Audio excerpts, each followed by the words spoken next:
টঙ্গীর বিশ্ব ইজতেমাতে যাওয়া যাবে কিনা?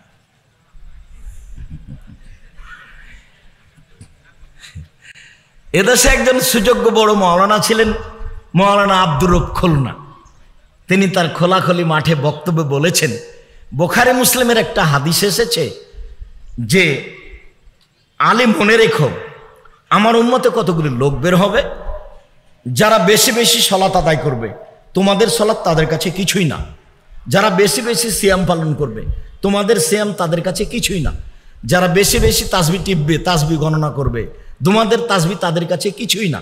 তার মানে মেশিনে তাসবিহ গণনা করবে, হাজার দানায় তাসবিহ গণনা করবে, তোমাদের তাসবিহ তাদের কাছে কিছুই না।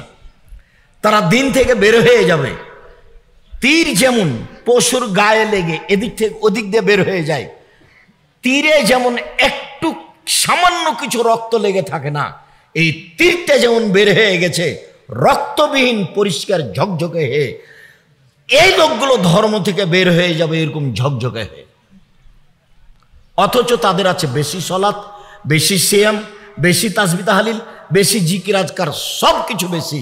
তাদের পরিচয় হলো তাদের মাথা হবে নেড়ে। তিনি বলছেন এই দল সেই দল। আমরা এ দল সে দল না বলি, আমরা বলি যে এমন কথা আল্লাহ নবী বলেছেন যে বেশি সলাত আদায় করার পরেও ধর্মের মধ্যে থাকবে না, বেশি সিয়াম পালন করার পরেও ধর্মের মধ্যে থাকবে না, বেশি তাসবিহ করার পরেও ধর্মের মধ্যে থাকবে না।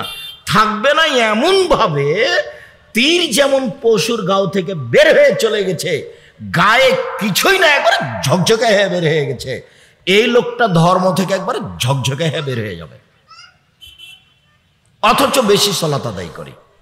আমাদের কাছে জানা আছে যতটুক, তাতে সত্য ধর্ম প্রচার করা হয় না, সত্যের সাথে হাজারো মিথ্যা আছে।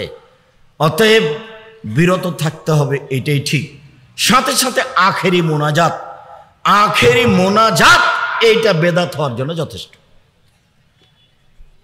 এইটা পদ্ধতি যে রাসূলের নয়, এইটা প্রমাণের জন্য আখেরি মোনাজাতই যথেষ্ট। আপনাদের মনে রাখা ভালো হবে যে মুসলমানের ইবাদতের একটা জায়গা আছে, সেই জায়গাতে হাজিরা যায়।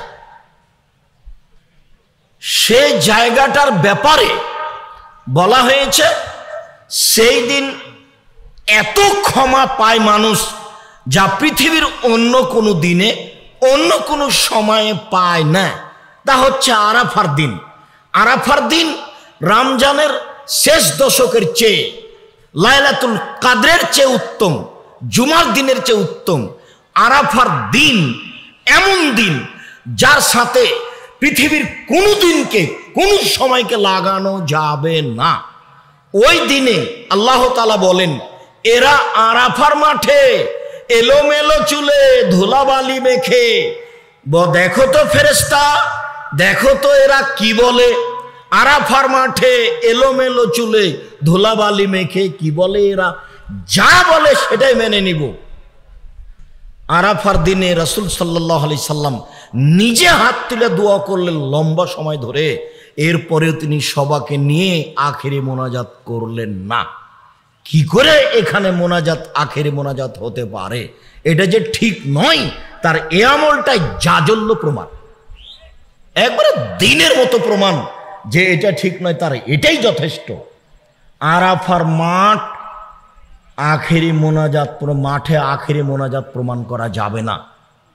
বলেন তো ইবাদত কবুলের জাহান্নাম থেকে মুক্তি পাওয়ার সবচেয়ে গুরুত্বপূর্ণ জায়গা, সময়, স্থান কোনটা? আরাফার মাঠ। যারা উপস্থিত হয়েছে সবাই আল্লাহর মেহমান, আল্লাহর নবী বলছে। যারা হাজিরা এরা কার মেহমান? আল্লাহর মেহমান। এরা মুখে একটা ধ্বনি উচ্চারণ করছে, লাব্বাইক আল্লাহুম্মা লাব্বাইক, লাব্বাইক লা শারীকা লাক, লাব্বাইক ইন্নাল হামদা ওয়া নি'মাতা লাকা ওয়াল মুলক লা শারীকা লাক। তোমার দরবারে উপস্থিত, আমরা তোমার দরবারে উপস্থিত, প্রশংসা তোমার, অনুগ্রহ তোমার, রাজত্ব তোমার, কোনো শরীক নাই তোমার। এইদিকে এরা বলছে, আবার বলছে লা ইলাহা ইল্লাল্লাহু ওয়াহদাহু লা শারীকা লাহু লাহুল মুলকু ওয়া লাহুল হামদু ওয়া হুয়া আলা কুল্লি শাইইন কাদির। আবার আল্লাহ নবী বলছেন এটা সবচেয়ে উত্তম দোয়া, এটা নবীগণ করেছেন, এটা আমি করেছি, আমার পূর্বে সব নবী করেছে, এটা উত্তম দোয়া। এত কিছু হলো আরাফার মাঠে, তবু আখেরি মোনাজাত হলো না। চলো।